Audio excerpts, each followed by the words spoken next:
Hi guys, and welcome back to my small engine repair channel. Today I'm going to show you the fuel line configuration on the Ryobi grass trimmer. And here's the trimmer here.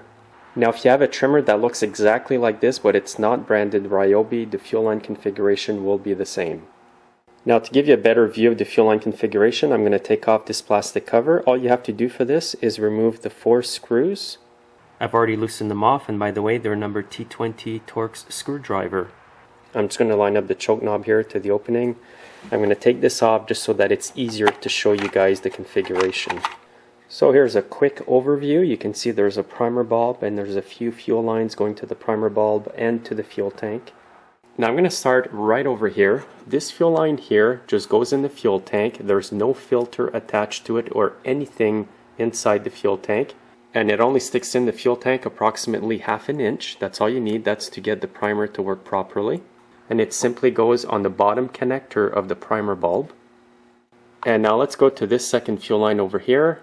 This fuel line here has the fuel filter attached to it inside the fuel tank. That line comes out, goes through a hole over here. And there's the line. I'm moving it. It's the one at the bottom, not the top. And it goes underneath the carburetor. And it connects on the bottom connector of the carburetor. And here's a view from the other side.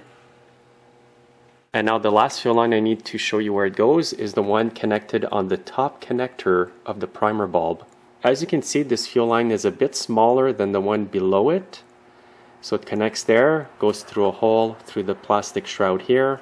And here it is. It ends up being the fuel line on the top. And then it simply connects on the top connector of the carburetor. So that's all there is to the configuration. I'm just going to do a brief overview again. So again, this line here just simply goes in the fuel tank approximately ½ an inch, connects to the bottom connector of the primer bulb. This fuel line here has the fuel filter connected to it. It goes through the plastic shroud here, out the other side, and connected to the bottom connector on the carb. And the fuel line on the top connector of the primer bulb goes out the plastic shroud too, and connects on the top connector over here. If these lines aren't hooked up properly, your machine may not run, and if it does run, it may not run properly. So that's all there is to the fuel line configuration on the Ryobi grass trimmer. Again, like I mentioned at the beginning of the video, if your trimmer looks identical but it's branded differently, the fuel line configuration will be the same. So make sure to bookmark this video, make sure to subscribe to my channel because I'm always posting new videos, and have yourselves a great day. See you next time.